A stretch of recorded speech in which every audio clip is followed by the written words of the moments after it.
You're now unmuted. Hi, Attorneys General. This is Shay Vance with AM New York.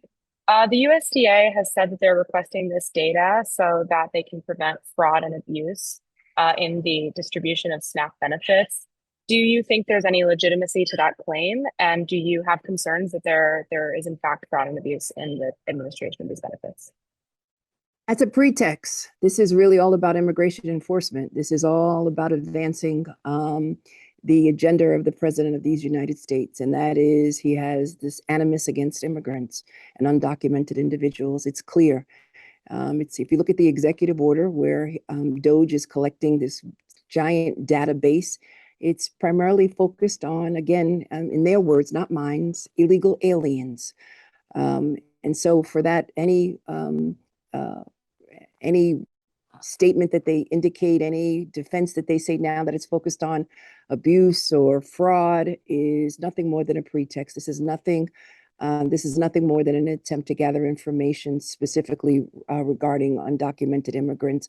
They're asking specific information. This is unprecedented. It is historic. In the past, we've engaged in audits. The audits have been anonymized. We cooperate with them. We provide them with subsets of information to ensure that individuals, the grants are being complied with, and Congress has allowed states to verify information.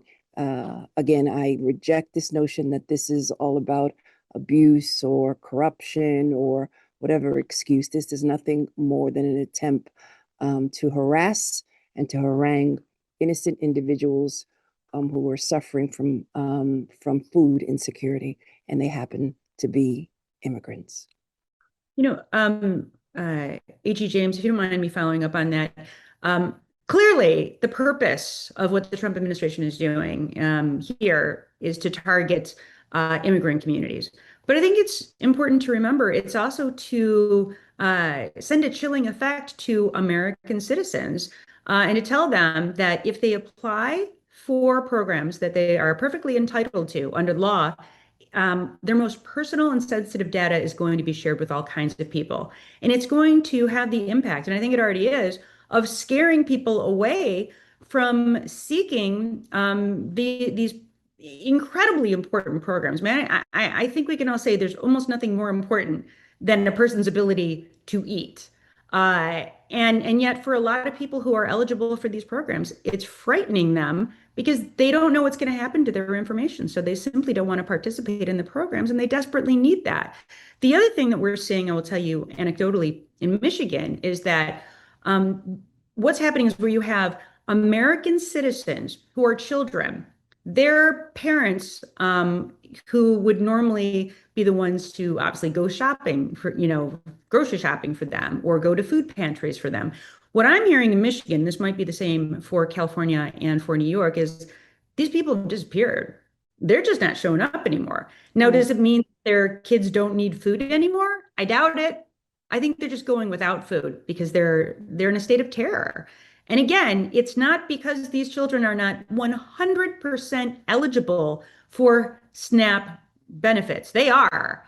It's just that their parents are too afraid to get food for them now. And that is so cruel on every level I can possibly imagine. I find it to be sickening.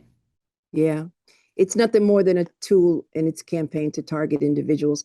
It's also important that individuals understand that under the law, undocumented immigrants are ineligible for receiving federal food stamps, SNAP, except for refugees and asylees and children of undocumented immigrants. They are eligible for food stamps, but their parents are not, but their parents can apply for it. So there's certain exceptions where individuals can apply for food stamps. And it's also, I think, they've expanded, again, this animus towards immigrants, and that is under the Personal Responsibility and Work Opportunities Act. They basically said that anyone who shows up at a food pantry has to show documentation that, in fact, they're eligible to receive free food. This is cruel. It's intended to be cruel.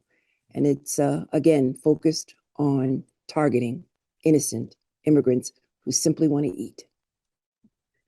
Maybe I'll just add also, I want my thanks to the press for asking questions like this and not taking at face value the articulated reason that the Trump administration presents, because there's such a gap and a delta and a distance between what they say, their rhetoric, and what they do, their actions. Here's another example.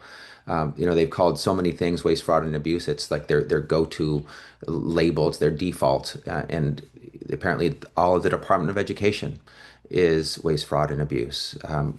Most of the Health and Human Services Department, when they provide public health and public education services that are critical and essential, the opposite of waste, fraud, and abuse. If it was waste, fraud, and abuse they're looking for, you might expect it to be targeted and surgical and focused, rooting out those examples if and when they occur. But they're taking down these programs and these departments and these agencies wholesale and whole cloth.